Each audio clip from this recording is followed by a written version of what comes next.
제가 어렸을 때 교회에 나왔을 때 복음성가죠.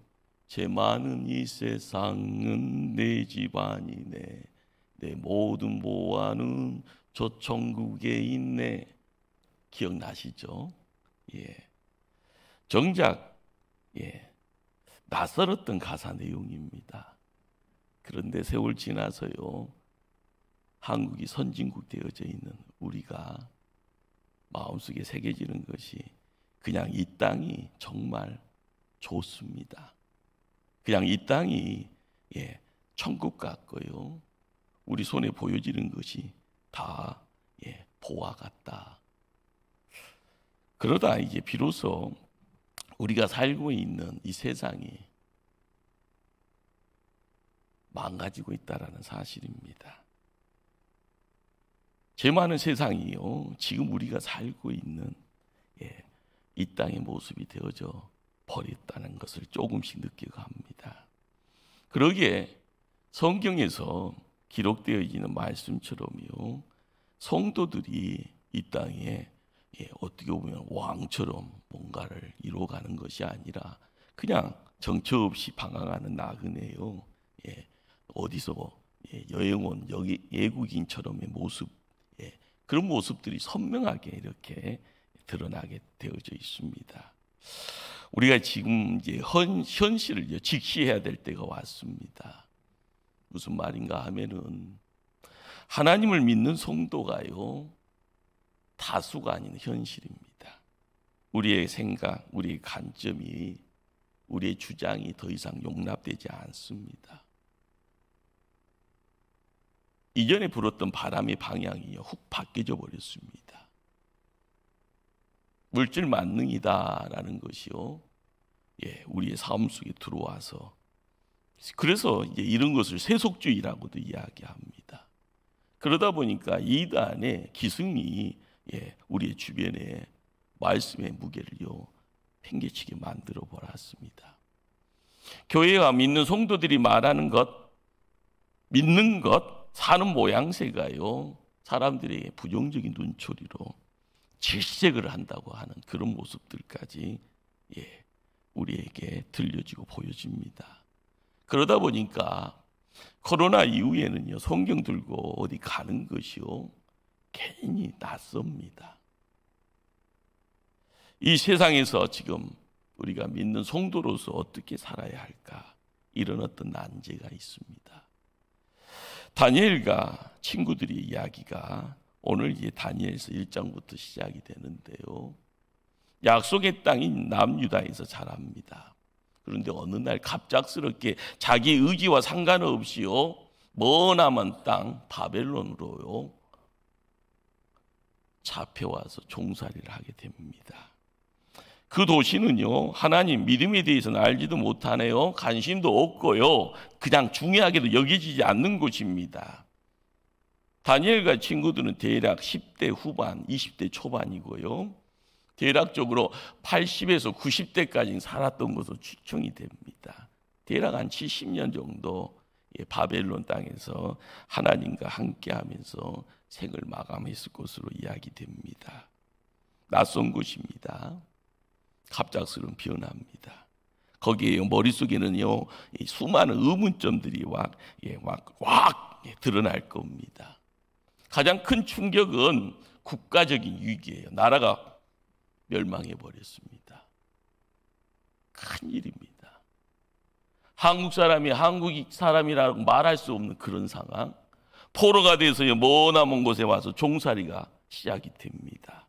또 개인적인 위기가 찾아온 겁니다. 내가 옛날에는 아버지 백 믿고 떵떵거렸는데 엄마 손잡고 어디 가서요 뭐든지 다 이룬 것처럼 생각했는데 포로가 왔다 보니까는 자유가 없는 겁니다.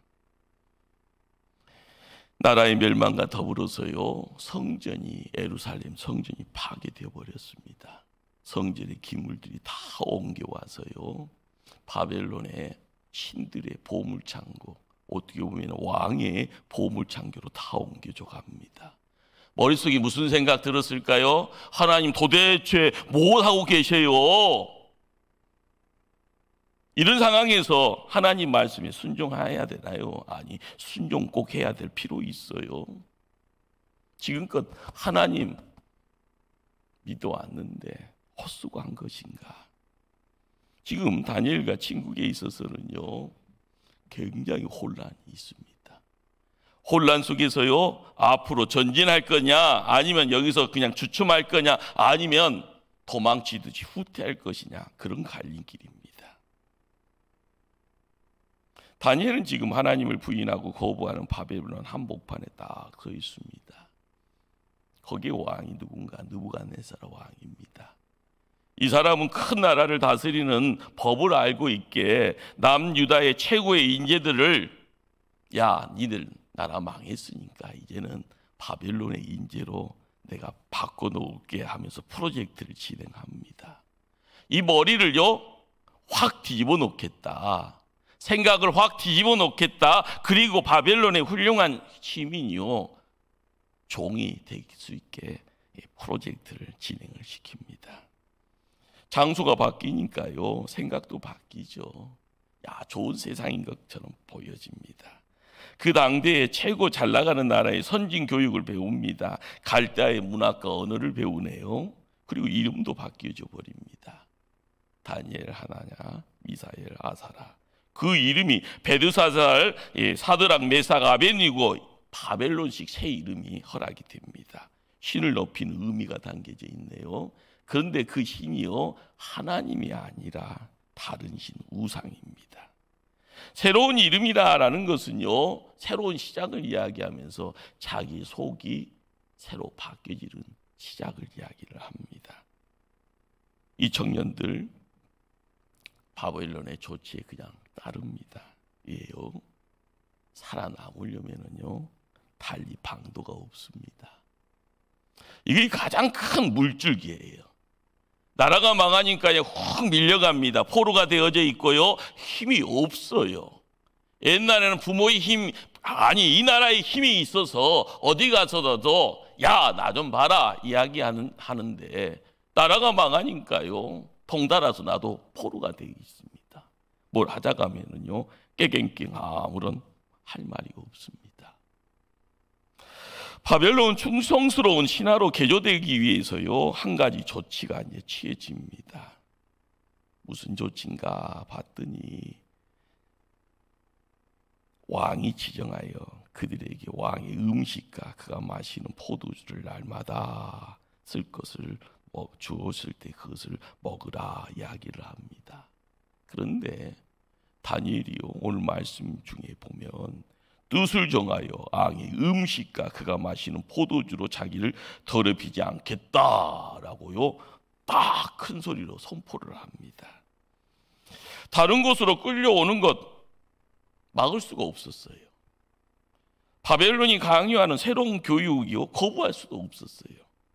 억지로 새 이름을 또한 부여할 때 거부할 수 없었어요. 왜요? 힘이 없으니까. 그런데 그들은 식단만큼은 한상코 거부를 합니다. 이런 생각해보죠. 고작 먹는 것 그렇게까지 고집 부릴 필요가 있을까? 구약의 하나님의 백성들의 중요한 특징이 한 가지가 뭔가 하면은요, 무엇을 먹을까, 무엇을 먹지 말까에 대해서 내기 법을 따르라라는 겁니다. 식단이라는 것은요, 단순히 예정의 문제가 아니었던 거예요. 내가 하나님께 속했다라는 것을 깊은 확신을 예적으로 드러내는 하나의 방식입니다. 요즘 이제 밥 먹을 때요, 기도하는 것과 기도 안 하는 것 큰 차이는 없습니다. 그러나 안 믿는 사람들 가운데 있으면서도요, 밥 식사할 때 기도할 수 있다라는 것은요, 나 하나님 믿어요라는 그런 어떤 표식입니다. 이 청년들은 유대의 신앙의 뿌리와 하나로 묶어주는 마지막 남은 끈이 뭔가, 그것이 음식이었다라는 겁니다. 그래서 다니엘은요, 결단하여요. 지금까지는 어쩔 수 없이 받아들였지만 더 이상은 곤란합니다. 여기까지가 우리의 한계선입니다. 이 선 넘지는 않겠습니다. 여기까지는 이제부터 내 입장 지킬 것입니다. 다니엘과 친구들은요, 문제를 일으키는 골칫거리, 트러블 메이커가 아닙니다. 공부하고 있는 그 학교 안에 최고의 지혜롭고 통찰력이 있는 학생입니다. 우등생이라는 거예요. 바벨론의 학생들 엘리트보다 더 탁월했다고 합니다. 그렇지만 그들은 절대 넘지 않기로 결심한 한계선, 그들의 뿌리, 그들의 믿음, 그들의 하나님과 연관성을 거기서 꽉 놓지 않고 붙잡습니다. 이런 결단은 하루아침에 생기지 않을 것 같아요. 시련의 시간에 갑자기 솟아나지도 않을 것 같고요. 위기는 사람 안에 있는 것들이 밖으로 자연스럽게 흘러나오게 하는 그런 내용입니다. 그러니 그 당대에 이들의 결심이 얼마나 대단했을지 상상이 되지 않습니다. 죽으면 죽으리로다. 그런 수준입니다. 이것만은 탑 안 돼. 대단합니다. 그리고 나서요, 열흘간의 시험이 준비가 됩니다. 여기서 주의할 것은요, 야, 육식보다 채식주의가 더 좋단다, 이렇게 우리가 생각하면 안 됩니다. 슈퍼푸드에 관한 이야기가 아니라 초자연적인 현상의 자리에 하나님이 딱 있는 하나님의 기적의 이야기입니다. 나중에 3년 세월 동안요, 그들은 쭉 하나님의 은혜 중에 하나님과 함께 식단을 지켜가는데 오히려 생기가 넘치고 피부가 윤기가 납니다. 왜요? 채식주의가 던져주는 내용이 아닌 겁니다. 하나님이 그렇게 해주신 겁니다. 이들이 어떻게 해서 이렇게 선을 긋고 우리가 상상할 수 없는 그런 압박 속에서도 그 선을 끝까지 넘지 않을 수 있었을까? 바로 하나님을 알았기 때문에 그렇습니다. 오늘 1장 말씀 9절 9절에요, 하나님과 함께하는 다니엘의 모습이 드러나는데 2절을 한번 찾아갑니다.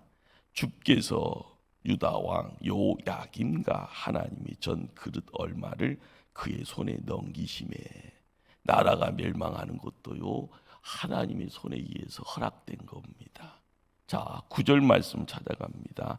하나님이 다니엘로 하여금 한간장에게 은혜와 긍휼을 얻게 하신지라.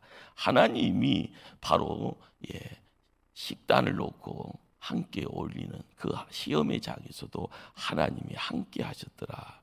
자, 17절을 한번 찾아갑니다. 17절.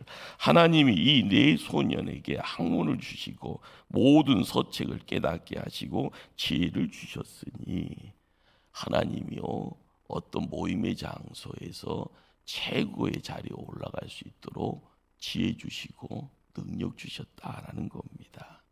그렇습니다. 큰 나라의 위기 가운데 그 위기도요, 하나님이 허락하시니까 이루어지는 아픔과 슬픔의 장입니다. 한 개인이 고향 땅 떠나서 이역만리 포로 생활을 하는 그 모든 것도요, 하나님이 또한 고난 중에 하나님이 허락하셔서 훈련받는 그 장으로 들어가는 것다. 그렇지만 거기서 하나님이 계획이 있어서요, 이방인들과 함께 어울려가는 가운데 지혜 주시더라, 능력 주시더라, 하나님이 하십니다.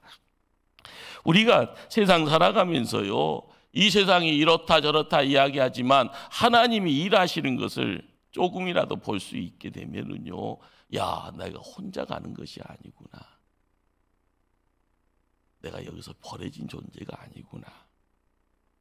3년의 훈련 시간이 끝나고 나서요, 네 사람을 비롯한 모든 학생들이 왕 앞에 섰을 때의 장면을 한번 상상해 보시기 바랍니다.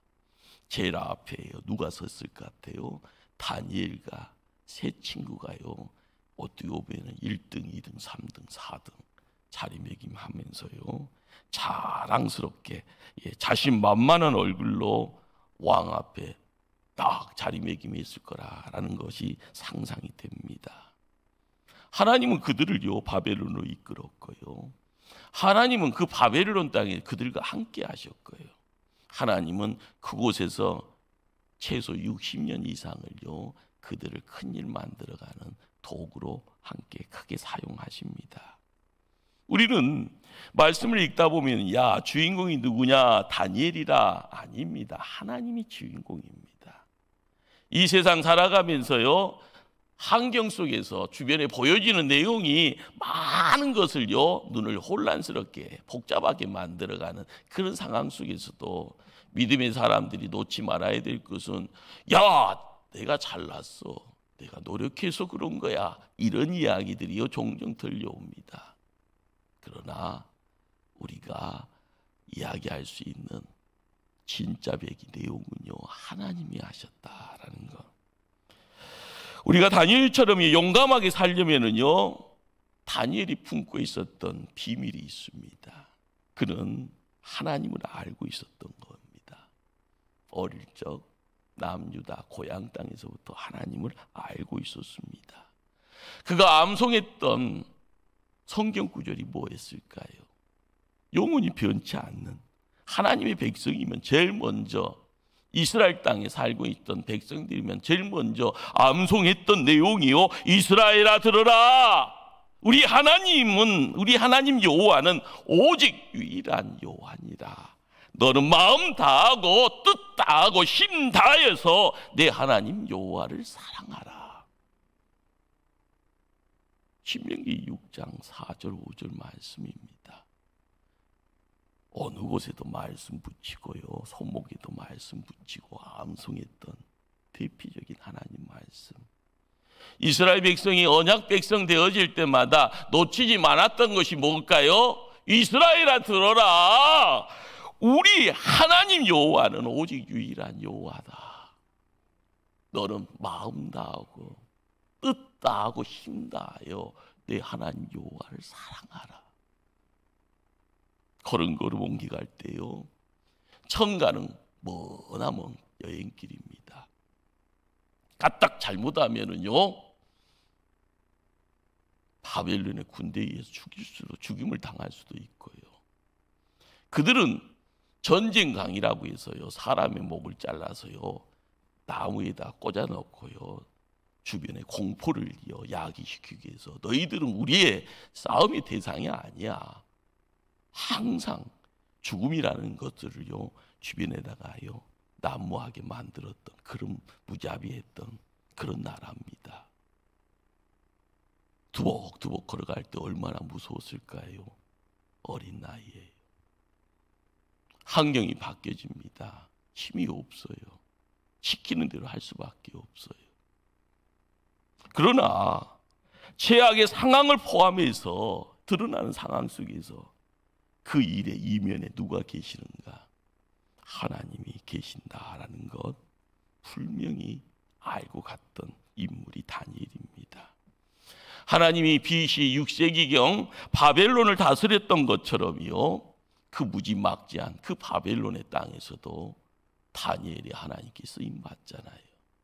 그러나 지금 이 시대와 우리나라를 또한 다스리는 분이 누굴까? 하나님이다라는 겁니다. 지금 우리가 이스라엘에 있지 않습니다. 우리가 알아야 될 것은 지금 우리는요 예루살렘이 아닌 이 세상 곧 바벨론 안에 있다라는 겁니다.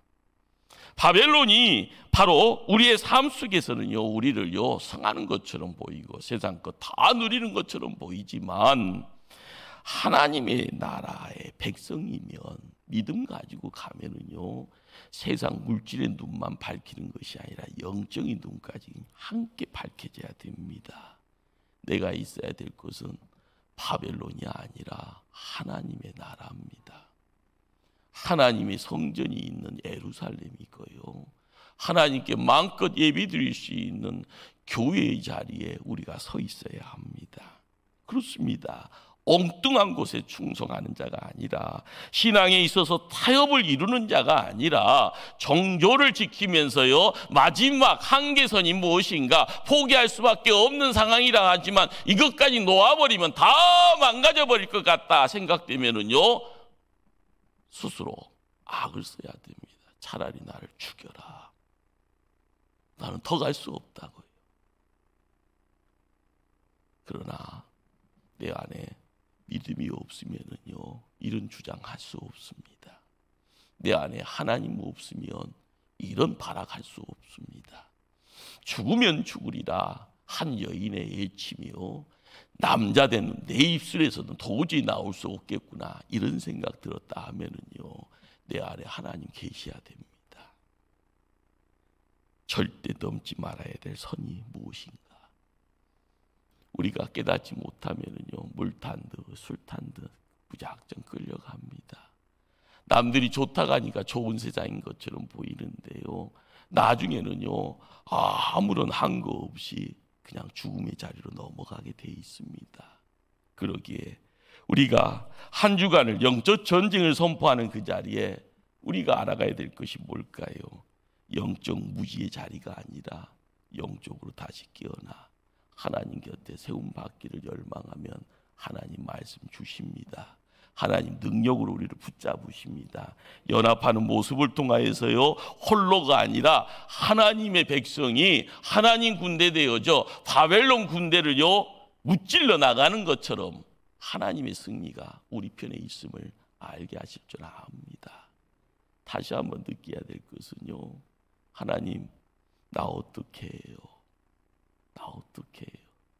나라가 망하는데 나 어떻게 해요?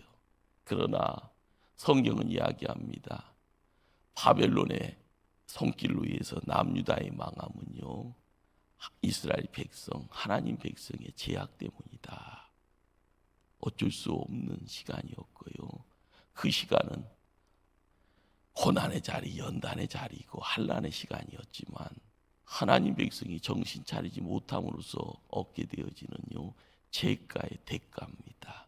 오늘 이 백성들이 다음 세대를 책임지기 위해서는 깨어 기도해야 됩니다. 하나님 음성 들었으면은요, 목숨 걸고 나를 주 앞에 온전히 맡길 수 있어야 됩니다. 주의 음성 앞에 순종하는 믿음의 일꾼들 다 되어지기를 간절히 주님 이름으로 축원합니다. 기도하십니다.